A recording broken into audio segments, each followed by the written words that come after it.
السلام عليكم، انا كينج سكال والنهارده جاي اتكلم عن اخر تحديث نزل في البيون اونلاين، وهو تحديث الغوغاء. جامد اسمه بالعربي تصدق. زائد انا هعمل عبيط وانت يا جميل هتعمل عبيط، وكاني مش غايب بقالي 99 يوم وهنطنش عشان يعني كان ورايا امتحانات وتربيه عسكريه وشغال شغلانتين، فالحمد لله يعني ما كنتش بلعب خالص اصلا تقريبا الفتره اللي فاتت دي. وان شاء الله الفتره اللي جايه هنزل لكم فيديوهات ومواقف حصلت لي زي الفيديو دون كده، وهبدا انزل كتير ان شاء الله. يعني بجد حاضر عيني هنزل كتير، بس اسف هاجي على الكواليتي بتاعت الفيديوهات شويه من ناحيه المونتاج، بحيث ان اعرف اخفف الشغل شويه من عليا عشان اعرف انزل كميه فيديوهات اكتر يعني. وده هيبقى فتره بس صغيره كده لحد ما ان شاء الله اعرف اظبط الدنيا بتاعتي. المهم قبل ما اشرح التحديث ده كله هفكرك ان لسه المقاطعه شغاله، ولسه اخواتك يعني ربنا يكون في عونهم. وبعد اذنك حاول على قد ما تقدر انك تفضل مقاطع، حاول تدعي لهم على قد ما تقدر في كل صلاه، يعني ده مش ترند، دي ناس بتفقد حياتها. والله يا عزيزي من غير ما اطول عليك خلينا نبدا.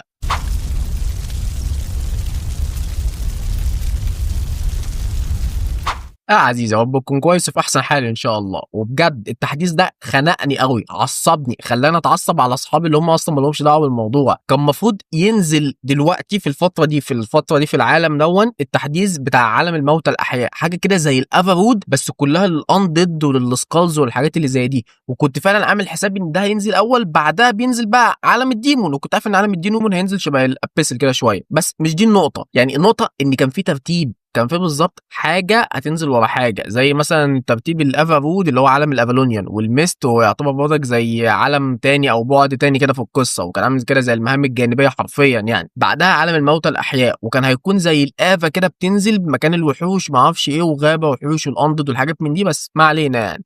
بعدها كان هتنزل الرويال سيتي اللي هي المدينه الملكيه اللي بيعيش فيها ملك عالم البيون، ودي كان المفروض تنزل عشان بس التوسعه بتاعت الماركت، وكان هينزل حاجات تانية كده تخص الماركت. وعايز اوضح نقطه معينه، ان انا مش فاهم خالص ايه الجزء يخص توسعه الماركت دي، مش قادر افهمه بصراحه. بس كل اللي عارفه ان السماجلر يعني والاضافه بتاعته ان كل السماجلات مربوطه ببعض، ده جزء اصلا من الموضوع. المهم يعني ان كان المفروض ديمون اريا او عالم الشياطين يكون بعد كل دول، بس هوبا اللعبه بتنزل على مزاجها كأن مفيش قصه بحمك يا قلبي. بس ما علينا، عشان التحديث اللي نزل ده جامد قوي بصراحه وعجبني جدا، والنهارده هشرح كل التحديث ده. واول حاجه هبدا بيها هي النيو بلاير اكسبيرينس او تجربه اللاعبين الجدد. دلوقتي انت اول ما بتنزل اللعبه بقيت بتعمل مهمات مختلفه قوي عن المهمات اللي كانت موجوده قبل كده. المهمات دي بتحدد طريقك اكتر. ازاي؟ عن مثلا اول حاجه بتركز عليها وهي المغامره اللي بتركز على البي في اي، والدول سيت اللي هي بتركز على البي في بي، واخيرا الجاذرينج بكل انواعه زي الصيد وتجميع الموارد، وطبعا تقدر تغير المسار في اي وقت تحبه. وبعد ما تخلص كل دون بشكل نهائي يعني تاخد طبعا جوائز حلوه، والجوائز دي بتكون حاجات موجوده في الجورنال، واللي بيخلصها كلها بنسبه 100% بياخد حاجه اسمها الفينيتي هات سكين. دي حاجه عبيطه كده من قلبي وكده، عباره عن سكنات قبعه كده شكلها زباله بصراحه. بس ما علينا. تاني حاجه اتعدلت تعديل جميل قوي هو نظام الليفننج بوينت. هم لغوا الاوتو ليفن وبقى نظام الكويك ليفن، التعلم السريع. وعشان تفهم الفرق اكتر، زمان كان النظام لما توصل 20% من النسبه المطلوبه عشان تسبيك سلاح من ليفل 1 لليفل 2 تقدر تستخدم الليفننج بوينت وتطلعه، بس لازم يكون معاك 20% من نسبه الفيم المطلوبه، والليفننج بوينت بقى هتطلع لك ال 80% اللي فاضله. دلوقتي بقى الموضوع اختلف تماما. انت مثلا دلوقتي ماسك السلاح ده في ايدك، فهتروح للكويك ليفن وتفعلها على السلاح ده وتبدا تجمع الفيم. طول ما انت بقى بتجمع الفيم المطلوب هو بيزود نسبه تجميع الفيم بتاعتك 5 اضعاف، وبيستهلك بشكل تدريجي من الليفننج بوينت بتاعتك. النظام ده احسن بكتير جدا في الجاذرينج والصيد والتراكنج وحاجات كتير قوي بصراحه. اصل تخيل اجمع 1000 فيم بتبقى 5000 فيم، يعني حاجه زي دي في الجاذرينج والكرافت هتبقى بجد حلوه جدا، بجد هتبقى فعلا حلوه جدا. وبصراحه بقى الفتره دي في فرق واضح جدا بين الناس اللي معاها بريميوم والناس اللي معاهاش، فيعني بجد الفرق بقى شاسع قوي. لازم اي حد دلوقتي لو هيجزر او هيكرافت، بص اي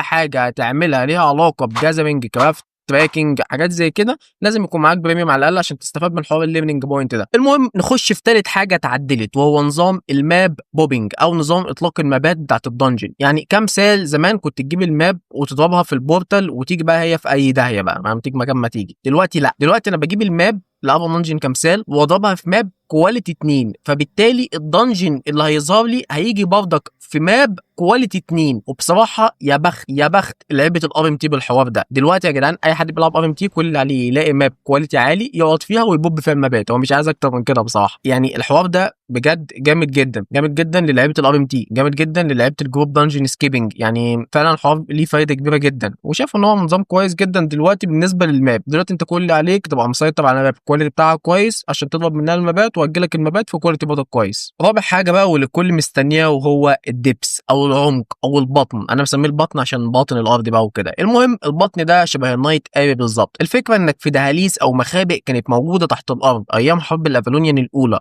خالص، والدهاليز دي الشياطين اللي كانت مستخبيه في باطن الارض استولت عليها، ودلوقتي ملك عالم البيون امر انها تتفتح وتتنظف من الشياطين اللي فيها، وكل المغامرين اللي هيدخلوها ليهم الامان من الموت والحفاظ على اجسادهم واعتادهم ما عدا اللوت اللي بيجمعوه. واحد يقول لي دلوقتي سكال والله ما نقص المنشور الملكي بتاعك دون، بعد اذنك انجز واشرح. اقول لك والله انا غلطان بقول لك جزء من القصه. المهم البطن دون عباره عن مجموعه من الدهاليز تقدر تدخلها بنظام الدو يعني انت وصاحبك، او نظام التريو يعني انت واثنين كمان يعني تبقوا ثلاثه جوه. الدهاليز دي مكونه من 3 طوابق، كل طابق فيهم اصعب من الثاني بكتير من ناحيه الشياطين اللي فيه او حتى البلاير اللي بيوصلوا له لحد جوه، وفي نفس الوقت اللوت بيكون احسن بكتير جدا طبعا لما بتتعمق اكتر فيه. لكن نظام البي في بي في البطن بقى مختلف جدا عشان بقى نظام الاورنج بي في بي، يعني لما تموت انت هتخسر كل حاجه معاك في الشنطه بس، لكن البيلد هتفضل معاك زي ما هي، بس هتدمج شويه تنقص منها 5% كده بس تقدر تروح تصلحها عادي. بصراحه البتاع ده مميز قوي بسبب الفكره انك تقدر تدخل وتتعلم البي في بي وتجمع لوت كتير بقى من الكونتنت الجامده قوي في اللعبه لحد دلوقتي. المهم ان كمان بقى في مكان اسمه الانتر كوريانز او بص اسمه مخبأ الاسبي، موجود في كل المدن، مكان تقدر تدخل منه على البطن اللي هي الدبس يعني او الهيل جيت او الكربتد. زائد المكان ده في بنك متوصل بالبنك بتاع المدينه زيه زي نظام البورتال كده، وفي كمان مكان تصليح على القد كده شويه، زائد وفي كمان ام بي سي جديد شايل خفاش على ظهره اسمه الاسبي. كل ما تجمع بوينتات اكتر زي بوينتات الفاكشن كده من لعبك في البطن بيطلع مستواك اكتر، فبالتالي تقدر تاخد بعد كده زي نظام جوائز لما تطلع في الليفل اكتر وتجمع بوينتات اكتر منه، زي العنكبوت التير 5 دون او حتى العنكبوت التير 8 وبرضك الافاتار دون والبانر ده، الاثنين دول عاجبني قوي بصراحه. المهم ندخل بقى البطن من جوه. البطن بتعتمد على تجميع البفات وانك تخليها تستاك عشان تكون اقوى، وتحاول على قد ما تقدر انك تفايت الفايتات الممكنه ليك، وبتعتمد على اللعب الجماعي بلاش جو اللعب الفردي والعبط ده، ولازم تعمل كومبو مع صاحبك عشان تقدر تكسب. زي بيكون في حاجه اسمها الارواح، بيكون في 3 انواع من الارواح، روح بيضاء ممكن تقع من الموبات وبتقع بشكل اكيد من البلاير لما بتقتلهم، وفي كمان الروح الحمراء ودي بتاعه البلاير اول ما بتقتله، وفي الاخر الزرقاء ودي بتاعه صاحبك لو مات تصحيه بيها. بتصحيه فين؟ في الحاجات اللي زي دي كده. وكمان في اشكال تانية زي دي اللي بتوقع لك البفات وساعات شيستات كمان. وفي الاخير في البتاع اللي شبه الحوض دي اللي بتحط فيها الارواح عشان تتحول لشيستات تاخد بيها الكنوز اللي موجوده في البطن. زائد كمان في بقى الابواب اللي ممكن تديها روح وتطلعك من الدنجن قبل ما الوقت يخلص، او تستنى وقتك في البطن يخلص عشان تقدر تخرج او تكمل للطابق اللي بعديه. وفي الاخير خالص في حاجه اسمها التروزر فولت، وبتكون موجوده في الطابق الثالث من البطن، وده الطريق الوحيد عشان تقدر تهرب من البطه قبل ما تتدمر عليك، وده هتحتاج تجمع له مفاتيح عشان تفتحه. لو انتوا 2 هتجمعوا 3 مفاتيح، ولو انتوا 3 هتجمعوا 5 مفاتيح. بعد ما تفتحه بيكون قدامك 60 ثانيه بالظبط تهرب من الباب اللي هيفتح لك. من الاخر يا جميل التحديث ده حلو جدا جدا من ناحيه كل حاجه، ما فيهوش غلطه حصلت لحد دلوقتي، والكل مستفاد منه جدا حتى النيو بلاير. وبالنسبه للاعب قديم فانت بقى عندك كونتنت جديد تلعبها وتجربها، وحتى الافا دنجن اللي انت مش بتلعب غيرها للنهار بقت احسن من الاول بكتير بسبب الابديت بتاع الكواليتي ده، بجد بقى كويس جدا، بقى اللوت اللي يطلع احسن بكتير جدا لو انت عندك مكان كويس تضرب منه المبات. انا كده خلصت وعارف اني مهمل جدا جدا في القناه، بس الدنيا مشاغل صدقني، وهحاول على قد ما اقدر ان استمر وان انزل فيديوهات ان شاء الله. وهتكلم ان شاء الله الفتره الجايه عن سكاي عشان لقيت انها فعلا عاجبه الناس قوي، وبرضك هتكلم عن ايف عشان لقيت الكومنتات كانت ايجابيه جدا عليها. وفي نفس الوقت انا هفضل مستمر على البيون طبعا، وهنزل فيديوهات حلوه جدا ان شاء الله عن البيون الفتره الجايه وهتعجبك قوي انا متاكد. ويلا يا جميل انا كده خلصت واشوفك الفيديو الجاي، والى اللقاء.